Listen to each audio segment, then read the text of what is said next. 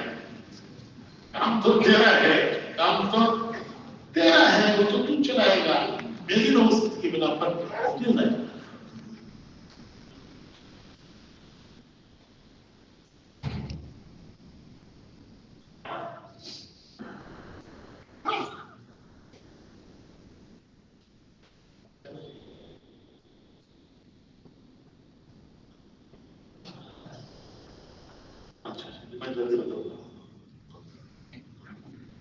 دو باتیں ہمارے علی صاحب کہا کرتے تھے.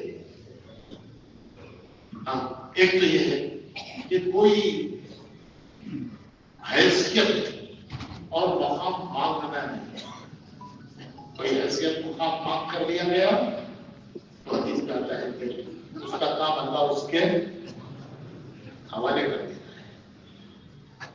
اور ہم نے جو مانگا، ہمیں کوئی اور ذمہ داری دی گئی مشورے سے، تو اللہ سے دعا مانگنا کہ اللہ میں نے نہیں چاہا تھا، انہوں نے میرے اوپر یہ ذمہ داری ڈالی ہے، تو میری مدد فرما. تو اللہ کی اس کے ساتھ مدد ہوتی. ایک بات. دوسری بات، کام کرنے والوں کے سب ذہن میں تجویزیں آنی چاہیے. کام کر رہا ہے اس کے ذہن میں تجویز آتی ہے تو تجویز آنی چاہیے. وہ غلط نہیں ہے تجویز آنا. اگر کوئی تجویز ذہن میں آئے کام کے نفع کی اور فائدے کی تو اس کو مشورے میں رکھیں. اسے چالو نہ کرے، اسے چالو نہ کرے. کوئی بات ذہن میں آ گئی فوراً چالو نہ کرے. کسی بھی سطح کا آدمی ہو، کوئی بات اس کے ذہن میں آ گئی وہ چالو نہ کرے، مشورے میں رکھے. اگر مشورے والے بھی راضی ہو جائیں تو ٹھیک ہے. اور اگر مشورے والوں کی رائے نہ بنے، ایک بات آپ کے ذہن میں آئی، آپ نے مشورے رکھی، آپ کے ساتھی راضی نہیں ہے اس سے، آپ کی رائے سے وہ راضی نہیں ہے، تو آپ کے دل میں آئی، ان کے دل میں نہیں آ رہی ہے، تو ان کے دل میں کون نہیں ڈال رہا ہے؟ ان کے دل میں کون نہیں ڈال رہا ہے؟ ان کے دل میں نہیں ڈال رہا ہے. اگر اللہ کو منظور ہوتا اللہ ان کے دل میں ڈال دیتا. اللہ کو منظور نہیں ہے، ان کے دل میں نہیں آ رہی ہے. اب ہم کیا کرتے ہیں؟ اب اس کے اسرار، حکمتیں ساتھیوں کو سمجھاتے ہیں. دیکھو کیسی اچھی بات ہے، کتنا فائدہ ہے، کتنا اس سے نفع ہو سکتا ہے، کتنا سمجھا رہا ہوں. یہ میرے ساتھی سمجھتے نہیں. اللہ نے تم کو ایک ہی عقل دی ہے، دوسروں کو کسی کو عقل نہیں دی. جیسے بڑے بیٹھے ہیں،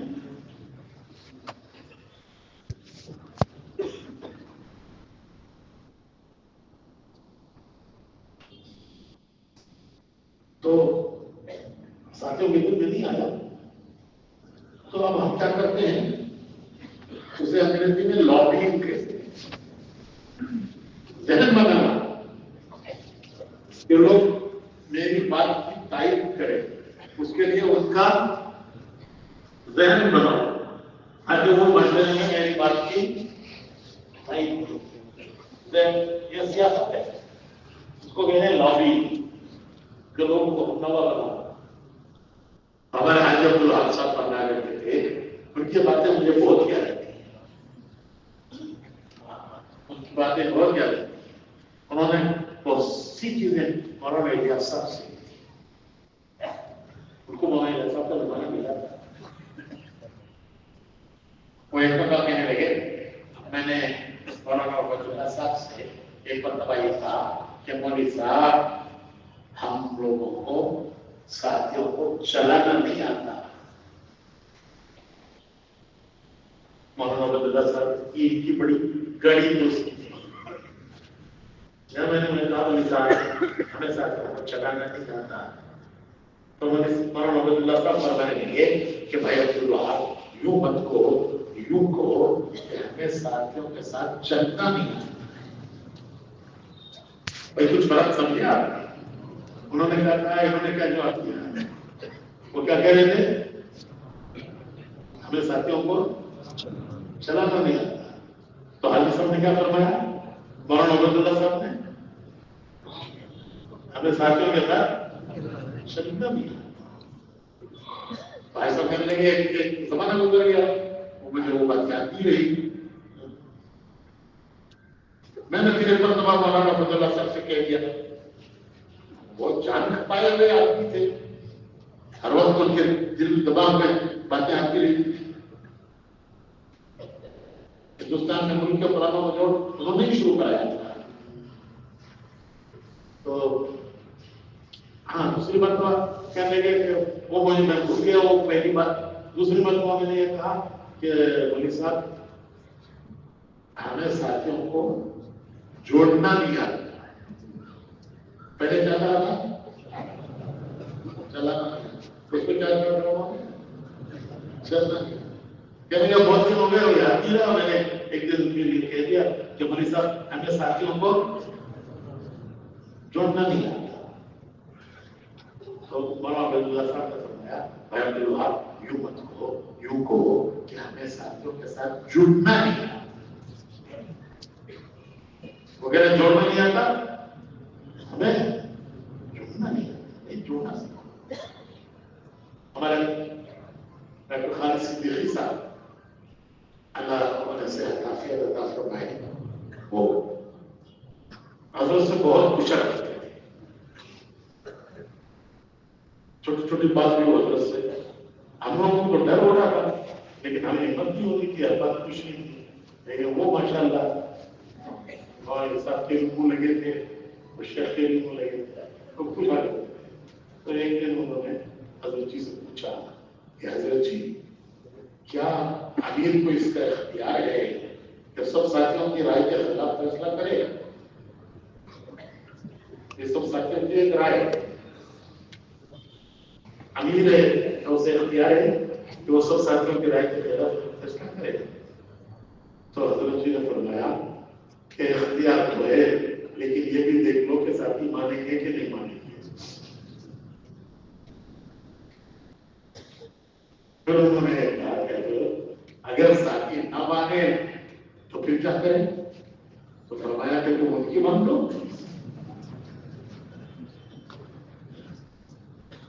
پوچھا تھا کہ کیا یہ بات ہے کہ ساتھی کی رائے کے خلاف فیصلہ کرے؟ تو میں آپ تو ہے لیکن یہ بھی دیکھ لو کہ وہ تمہاری مانیں گے کہ نہیں مانیں گے. تو پھر انہوں نے پوچھا کہ تم کو نہ مانے تو کیا کرے؟ تو فرمایا کہ بھائی تم ان کی مان لو. ارے وہ تمہاری نہیں مانتے تو تم ان کی مان لو. کتنا آسان کام ہے. ہمارے نفسوں کے شر میں کتنی مشکلات پیدا کی ہیں. نفسوں کا شر ہے ہمارا. اسی لیے اگر سے کہ وہ دعا مولانا ابراہیم صاحب کہتے ہیں کہ حرمت کی ہے لیکن ہمارے یہاں عام طور پر وہ دعا مشورے سکھائی گئی ہے کہ اللہم راشدہ وأعذنا من شرور ومن سیئات. کہ اگر اس مشورے کی اس میں جو 30 دن نزدیک صحیح ہے وہ ہمارے دلوں میں اخلاص کرنا اور اس مشورے کی 2 چیزوں سے حفاظت کرنا. اس مشورے کی 2 چیزوں سے حفاظت کرنا. تو کیا پڑھیے وہ علیہ ہمارے نفسوں کے شر سے اور گناہوں کے اثر سے. من شرور انفسنا ومن سیئات اعمالنا. یہ دعا پڑھ کے کیوں نہیں بیٹھتے؟ ہمارے سب کہتے ہیں کہ جب بھی مشورے میں بیٹھو دونوں کا تماش کرو، اللہ سے دعا مانگ کے بیٹھو، اور جب بیان کرو تو خوبیاں اپنی یاد کر کے مت بیان کرو، اپنے گناہ یاد کر کے بیان کرو۔ تو مشورے کی دعا ہے، آپ پڑھتے ہیں کہ نہ مشورے کی حفاظت فرما کن چیزوں سے؟ کن چیزوں سے؟ دو چیزوں سے، ہمارے نفسوں کے شر سے، کیوں کہ ہمارے نفسوں کا شر شامل ہے، نفس کا شر ہمارے ساتھ ہے، اور سیئات گناہ جو ہوئے ہیں ان کا اثر ہے، نفس کا شر ہے، گناہوں کا اثر ہے، دونوں سے دعا مانگ کے میں حفاظت کی دعا، اس مشورے کی حفاظت کروں کہ کہیں اس مشورے میں ہمارے گناہوں کا اثر نہ پڑے اور ہمارے نفس کا شر نہ کرے۔ تو وہ ہو رہے ہیں کہ حدیث صاحب نے کبھی تمہارے دل میں ایک بات آئی، رکھو مشورے میں، تمہارے ساتھیوں کے دل میں نہیں آئی تو یہ سمجھو کیونکہ اللہ کو ابھی منظور نہیں، ابھی منظور نہیں ہے، اگر منظور ہوتا ہوتا کہ مجھے میں ڈال دیتا، لیکن ابھی اللہ کو منظور نہیں ہے، تو پھر کیا کرو؟ کیا کرو بھائی؟ ذرا بولو، اللہ سے دعا مانگو، کیا دعا مانگو؟ کہ جو میرے دل میں ہے ان کے دل میں ڈال دے، کہ جو میرے دل میں ہے وہ ان کے دل میں ڈال دے، یہ تو وہی غلط ہے۔ تو ایسا بناتے کہ اللہ سے یہ دعا مانگو کہ اللہ جو بات میرے دل میں آئی ہے اگر تجھے یہ پسند ہے تو میرے ساتھیوں کے دل میں بھی ڈال دے، اور اگر تجھے یہ پسند نہیں ہے تو میرے دل سے بھی نکال دے۔ تجھے پسند ہے تو بھی دل میں ڈال، اور اگر تجھے پسند نہیں ہے تو میرے دل سے بھی نکال دے۔ کتنا آسان کام ہے، کیسی رہبری ہمیں ملی ہے، لیکن ہم اس رہبری کو بلا دیتے ہیں۔ اللہ ہمیں نصیب فرمائے۔ ایک مرتبہ حضرت جی شیخ کے یہاں گئے، شیخ استاد بھی تھے اور حسن بھی تھے، شیخ کے حسن بھی تھے، حضرت کے حسن بھی تھے، استاد بھی تھے، لیکن بہت حضرت کہو کرتے تھے۔ تو ہم گئے تو شیخ نے پوچھا مولینا کرتے تھے، اور شیخ جلدی جلدی بولتے تھے مولینا، تمہارے حضرت جی بننے سے کیا فرق پڑا؟ مولینا تھے، حضرت جی بن گئے، اور ایسے حضرت جی بن گئے کہ سارے عالم میں کسی نے یہ نہیں کہا کہ یہ کیوں حضرت جی بن گئے۔ سارے عالم میں وہ ایک ایسے امیر ہیں کہ جس کو سارے عالم نے مان لیا، قبول کر لیا، کبھی یہ نہیں کہا کہ ایسا کریں بھائی حضرت کا فرما دیا بس ہمارے عمل مانے نہ مانے ہم تو کی مانیں۔ تو شیخ نے سوچا کہ بولیے نا تمہارے حضرت کی وجہ سے کیا فرق پڑا؟ اس کا مطلب یہ ہے کہ جب آدمی کسی بڑی جگہ پر پہنچ جاتا ہے تو اس کے اندر بڑی تبدیلی آ جاتی ہے۔ کوئی بھی آدمی کسی بڑے مقام پر پہنچ جاتا ہے تو اس کے اندر بہت تبدیلی آ جاتی ہے، اور آپ اتنے بڑے مقام پر پہنچ گئے ہو کہ دنیا کے امیر بن گئے ہو، عالم کے امیر بن گئے ہو، تو تمہارے اندر کیا تبدیلی آئی، کیا فرق پڑا؟ تم کہنے لگے حضرت جی کہ حضرت ہی کرتے تھے کہ حضرت پہلے ہماری ایک رائے ہوتی تھی، پہلے ہماری رائے ہوتی تھی، اب ہماری کوئی رائے نہیں ہے، ہم نے اپنی رائے چھوڑ دی، ہم نے اپنی رائے چھوڑ دی، ہماری کوئی رائے نہیں ہے، ساتھی مل کر جو طے کر لیتے ہیں ہم اس کو کرتے ہیں، ساتھی مل کر جو طے کر لیتے ہیں ہم اس کو کرتے ہیں، پہلے ہماری ایک رائے ہوتی تھی، اب ہماری کوئی رائے نہیں ہے، ہم نے اپنی رائے چھوڑ دی، ساتھی مل کر جو طے کر لیتے ہیں ہم اس کو کر لیتے ہیں۔ کتنا بڑا مقام ہے، تو معمولی مقام نہیں ہے، اتنے بڑے مقام پر پہنچ کر رائے چھوڑ دے. اور ہم جتنے ہمارے پرانے بیٹھے سب گواہ ہیں اس کے کہ کوئی چیز حضرت نے فوراً فیصلہ نہیں کیا آتی کہ یوں کر لو یوں کر لو یوں کر لو یوں کر لو. کوئی مسئلہ آیا کبھی کل مشورے میں رکھ لو, کوئی بات آئی نہیں کل مشورے میں رکھ لو, اور مشورے کے بعد ہو گئی اور حضرت کے پاس پیش کی کہ حضرت ساتھیوں کی یہ رائے ہو رہی ہے. اور ہمیشہ کا جواب یہ تھا کہ اللہ بھائی اس میں خیر بھائی اب تمہاری سب کی رائے ہے تو اللہ اس میں خیر کرنا ہے, اللہ اس میں برکت کرنا ہے.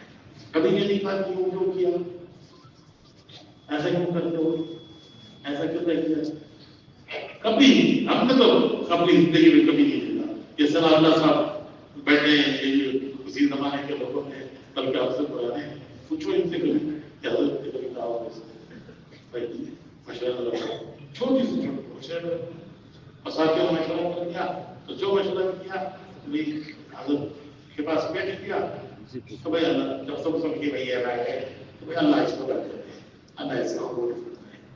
ہمارے بڑوں کی یہ ہمارے بڑوں کا یہ نہج ہے, یہ ان کی اقتدا ہے, اقتدا ان کے پیچھے چلنا.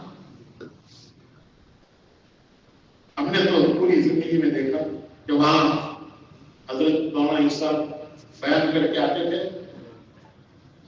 2.5 گھنٹے 3 گھنٹے بیان ہوتا تھا, آ کر بیٹھتے تھے, ناشتہ ہوتا تھا, چائے ہوتی تھی, اور اس زمانے میں 10 12 15 خواص ہوتے تھے, بھرو والا تو کوئی ہوتا نہیں تھا, تو ان کو حضرت اپنے پاس ناشتے میں بلاتے تھے. اور تو حضرت بیان کر کے آئے اور ابھی ناشتے میں بیٹھے, اس کے بعد مشورہ ہوتا تھا. مشورے کا ملکوں سے کوئی آیا ہے, کوئی علاقوں سے آئے ہیں, ان کے حکم ہیں, تو حضرت بھائی مولوی امام کو بلاؤ. ایک آدمی گیا بلا نے, وہ ابھی آیا نہیں, دوسرے کو بھیج دیا, جاؤ بھائی مولوی امام کو بلاؤ. دوسرا گیا آیا نہیں, تیسرے کو بھیج دیا. ہم لوگ حیران ہو کے دیکھتے تھے یہ کون بزرگ ہے, 3 آدمی بلانے جا رہے ہیں, اور وہ شہزادے کی طرح شہزادے کی جلدے والا امام صاحب, شہر کی نگاہ نہیں چلتی تھی ان کے, شہر پہ نگاہ جمع کوئی دیکھ نہیں رہا تھا, تو شہزادے کی طرح آتے تھے. ہم سوچتے تھے یہ کون بزرگ ہے, نہ بیان کرتے ہیں نہ دعا مانگتے ہیں, کچھ بھی کرتے پان کھاتے رہتے ہیں. اور حضرت 3 آدمیوں میں ملتے ان کو بلاتے. تو ایک دن فرمایا کہ میں ان کے مشورے کے بغیر کوئی بات نہیں کرتا, اس لیے کہ جتنا انہوں نے مولانا الیاس صاحب کو سنا ہے میں نے نہیں سنا. میرا یہی مزاج تھا, میں کتابوں میں لگا رہتا تھا, اور یہ مولانا الیاس صاحب کے ساتھ سائے کی طرح لگے رہتے تھے, جیسے سایہ الگ نہیں ہو. اس لیے انہوں نے جتنا ہمارے الیاس صاحب کو سنا ہے میں نے نہیں سنا, لیکن ان کے مشورے کے بغیر کوئی کام نہیں. تو بھائی اللہ تعالیٰ ہمیں توفیق ہماری حفاظت کرتا ہے, ہمیں اپنی حفاظت کرنا کہ ہمارے ذریعے سے اس عظیم اور عالی عمل کو ہمارے ذریعے سے کوئی نقصان نہ پہنچے. اس پاک عمل کو ہماری وجہ سے کوئی دھبا نہ, اللہ حفاظت کرتا ہے. وہ چند امور جو صورت میں کہے گئے تھے میں دوبارہ دوہرا دیتا ہوں, اگرچہ کہ بہت سی تفصیل پہلے آ چکی ہے, زیادہ اور تفصیل میں جانے کی ضرورت نہیں ہے. بس میں ان چند امور کو دوہرا دیتا ہوں, اور پھر آپ صبح وار بیٹھ گئی اور بیٹھ کر ان کو کس طرح سے چالو کرنا ہے, کیسے نامز کرنا ہے, اس کی ترتیب بنانی ہے, یہاں سے لے کر جائیں.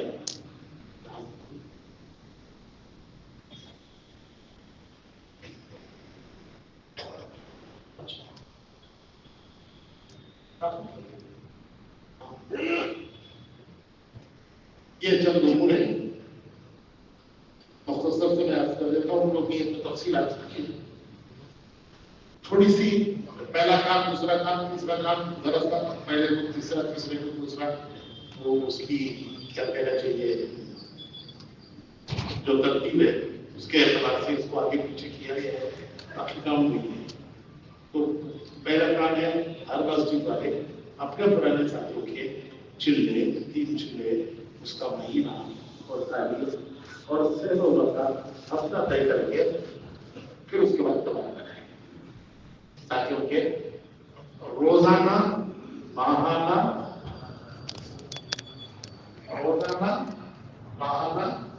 سالانہ کا کہ بھائی ہمیں اتنا اس کام کے لیے دینا ہے، بہت مارا ہے صحیح خان صاحب کے دینا تو سب کچھ دینا چاہیے، جو کچھ اللہ نے دیا ہے، دل دیا ہے، دماغ دیا ہے، جو کچھ دیا ہے اللہ نے سب دینا چاہیے، لیکن بھائی کمزور ہے کم از کم ہم اپنی ترکیب تو قائم کریں کیا ہے اتنا دینا ہے۔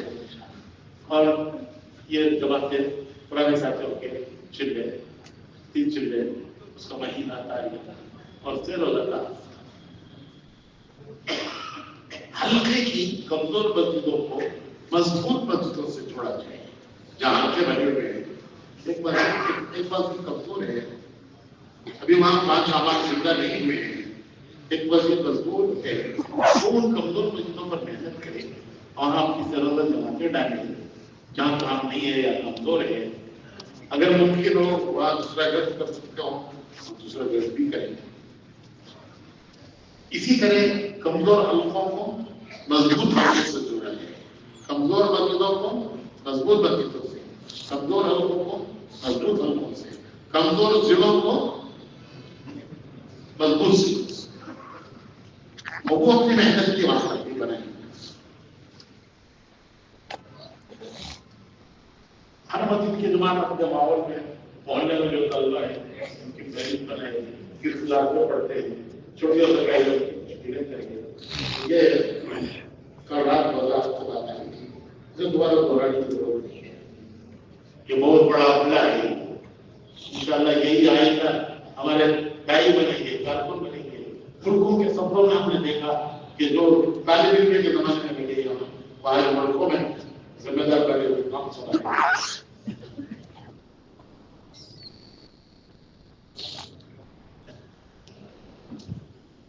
واسطے چھٹیوں کا کیریٹ سال بھر میں کب کب چھٹیاں ہوتی ہیں تاکہ اس سے پہلے ان کی تشکیلیں کر کے جماعتیں ان کی بنائی جائیں۔ وہ کیریٹ بنے ہوئے ہیں، صوبے کے اعتبار سے کچھ تھوڑی آگے پیچھے کرنا پڑتا ہے، وہ آپ کو دیں گے انشاءاللہ۔ ایسے پروفیشنل ہمارے یہاں صرف شہر میں ہمارے ساتھیوں نے حساب لگا کے بتایا کہ جو مختلف کمپنیاں ہیں سافٹ ویئر کی، کمپیوٹر کی، 3.5 لاکھ نوجوانوں پہ کام کرتے ہیں۔ صرف شہر کی بات کر رہا ہوں، کتنے 3.5 لاکھ۔ الحمدللہ ہمارے ساتھی بہت محنت کرتے ہیں، اللہ کا شکر ہے۔ وہ ہفتے ایک بار کے دن 8 گھنٹے لگتے 3 دن کے علاوہ سنی سے اتوار کو 8 گھنٹے لگا کے ملاقات کرتے ہیں۔ اس سب کے باوجود ان کا کہنا یہ تھا کہ ہم صرف 50,000 تک پہنچے اور کل کتنے ہیں تو 5 گھنٹے ایک حصہ، اور اس کی برکت سے ہماری 6 جماعتیں امریکہ رہی ہیں، ایک جماعت ابھی پرسوں آئی ہے، اور ہم نے کہا اور افریقہ ایسی جماعتیں بھیجو جنہوں نے نہ ٹرانسلیٹ مانگا، نہ ڈرائیور مانگا، نہ گاڑی مانگی، کچھ نہیں مانگا۔ انہوں نے کہا کہ بس ہمارے پاس کیا وہ مجھے لوکیشن، ہاں ہم لوکیشن دیکھ لیں گے، ہم خود پہنچ جائیں گے وہاں۔ تو خطا ہے ان کا، ایسی جماعت ڈرائیور نہیں مانگا، گاڑی نہیں مانگی۔ میں یہ کہہ رہا ہوں کہ انہوں نے استحقاق ہے، محنت پہ ان کو لگایا ہے، چھوڑا رکھیں گے، اور یہ سب پلین بلیک بورڈ ہے، ان کو کوئی جھگڑے نہیں ہے۔ ان کی چھٹیاں طلبہ کی چھٹیوں کے ساتھ ہوتی ہیں، تو طلبہ کو ان کو ایک آدھ پرانے کو ایک دو پرانوں کو لگاتے ہیں، یہ جماعت ہے۔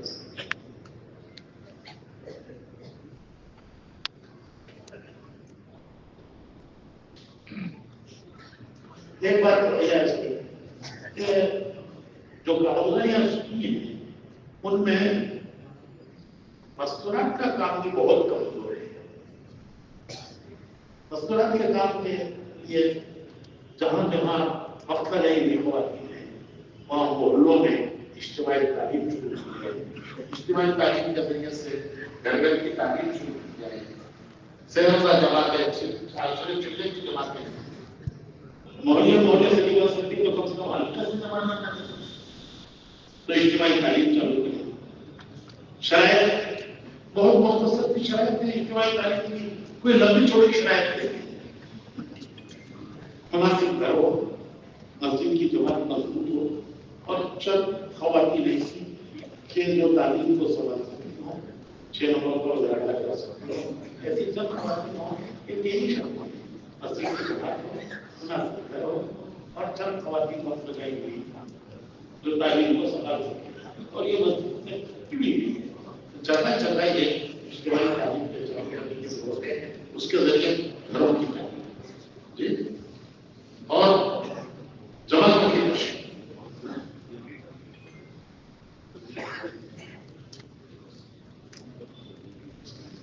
شرائط پوری کرنے کی کوشش کریں. اشرا بھی لگانے خواتین اور انہیں استعداد ہو کتاب کی اور یہ باتوں کو بنا کریں تو وہ بھی جا سکتے. جب تک یہ حقیقت نہیں ہے کسی کے علاوہ چھوٹے چھوٹے گاؤں میں بستیاں ہیں وہاں ابھی تک کسی روزگاری نہیں ملی ہے تو جماعت کو ہم جب جائے مقامی ہو یا باہر ہو اور جب جماعت پہنچ جائے تو کسی وقت 1-2 گھنٹے کے لیے خواتین کو مقامی لوگوں کے مشورے سے کسی طرح میں جوڑ کر اس جماعت میں اگر کوئی مناسب بات کرنے والا خواتین میں ہے تو وہ جا کر 1-2 گھنٹے ان میں بات کریں گے. یہ پہلے بھی ہوتا تھا, بہت دنوں سے چیز ہو گئی ہے. ایسی جگہوں پر جہاں اجتماعی تعلیم کا نظام نہیں ہے, جہاں ہے اللہ سے کوئی مسئلہ نہیں, جہاں نہیں ہے مقامی لوگوں کے اور جواب میں جو مناسب بات خواتین کر سکتے ہیں تو 1-2 گھنٹے کے لیے اس کو جوڑ کر بات کر لیں تاکہ خواتین استعداد پیدا ہو جائے اجتماعی تعلیم اور جماعت کی.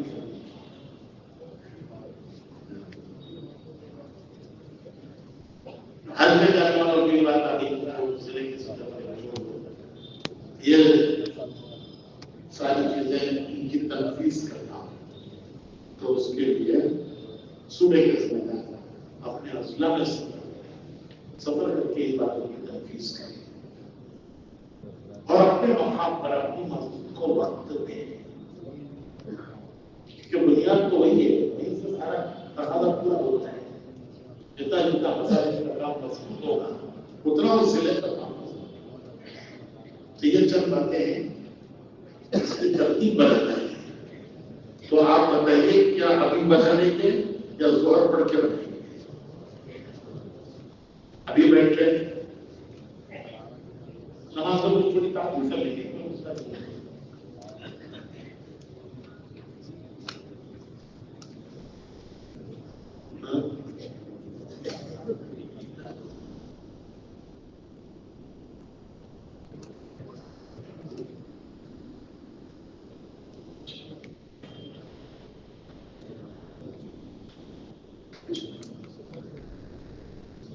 یہ رائے ہو رہی ہے کہ ابھی نماز پڑھی ہے اور نماز پڑھ کر پھر صبح وقت بیٹھے اور صبح وقت بیٹھ کر ان چیزوں کی ترتیب بنا لیں.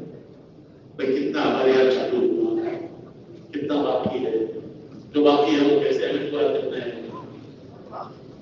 جیسا کہ کتنا ہوا ہے.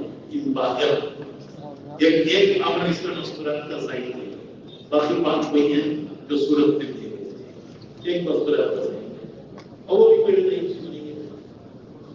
تو کتنا ہوا کتنا باقی ہے وہ کیسے کریں گے, ہم اپنے اسٹوڈنٹ ہیں اس کو تنفیذ کیسے زور کے بعد پھر جوڑیں گے نماز پڑھ کے تو خود یاد کریں اور ہلکا بنانے کی ترتیب بنائیں اور علماء کا حلقہ نیچے کی منزل اس کے نیچے کی منزل میں، اس کے نیچے کی منزل میں کوئی حلقہ نہ بنائے، سارے حلقے یہی بن سکتے ہیں، کوئی ایک دو حلقے اوپر بھی بن سکتے ہیں، اس کے نیچے کی منزل میں حلقہ ہے وہاں بنائے۔ ایک ایک ذمہ دار آپ کا بھائی سلامت سے یہ حلقے